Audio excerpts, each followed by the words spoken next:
Harvey Levin is the founder of TMZ, also hosts Objectified on Sundays at 8 p.m. right here on Fox. We're proud to have him.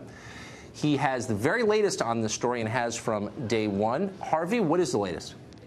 Well, the latest is pretty shocking that Harvey Weinstein's daughter called 911 at about 11 this morning and reported that her dad was suicidal and depressed. And there was a major argument that went down outside of her home. Weinstein was there. They took it into the street. He was screaming at his daughter, "You're making it worse." He tried flagging down a random car to get away, didn't get in the car. They went back in the house.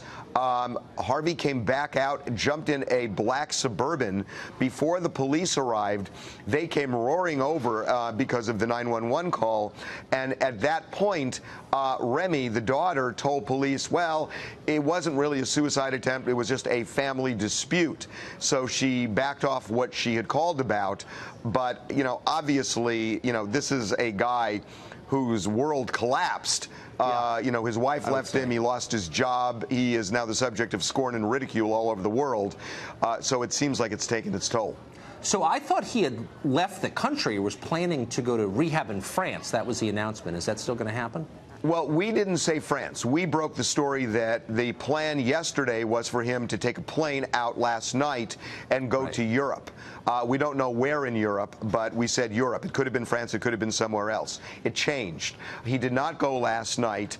I don't want to say what I know right now, but I will tell you that I wouldn't necessarily bet money that Harvey Weinstein is leaving the country. Right.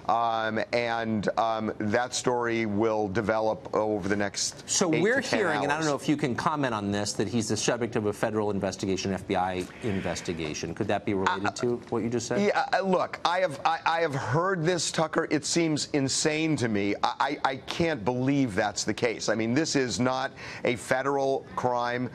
If there is a crime, he hasn't been charged with anything yet. So I know the story. It seems outlandish to me that the federal government would launch an abstract investigation where there is no criminal investigation that we even know of, thinking that he's going to flee the country. First of all, he's allowed to leave the country because there hasn't been a crime alleged yet. So it doesn't make any sense. Well, there are plenty of he can go anywhere alleged. he wants to go. I mean, he's been accused Well, he can go anywhere he wants to go. Women. That's true.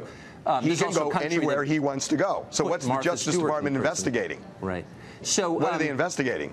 I mean, well, he's been accused by a number of women of rape, so that. Well, you know, but they haven't even filed civil lawsuits. But if they do, that's right.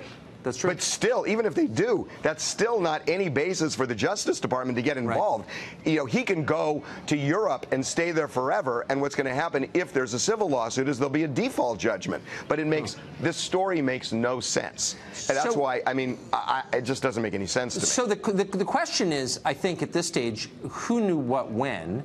You've been there an awful long time. Is it fair to say, can you corroborate what I'm hearing from friends of mine in Los Angeles, that this was stuff that people talked about? Maybe not with the level of detail we have, but that this is not a shock, really. I think that's exactly right. That there have been rumblings of this for a long, long time, many, many years, and you know I have heard it. I never heard specifics. I never heard a specific name attached, but it was just kind of lore in the city and talked about by people, some of whom worked for the company and left. I know some of them, and they talked, but I never knew the level of specificity that we're hearing now. I do know, and I think you've heard it as well, obviously, you know, for example, Sharon Waxman, who was working at the New York Times in 2004, actually wrote a story about him allegedly procuring women outside the country. And according to her, in 2004, Weinstein went to the New York Times and they ultimately gutted the article. So that's what she says. You know, people talked about it. There were definitely people looking into it, but nothing was ever reported. Yeah. Harvey Levin, thanks a lot for joining us. Okay, Welcome.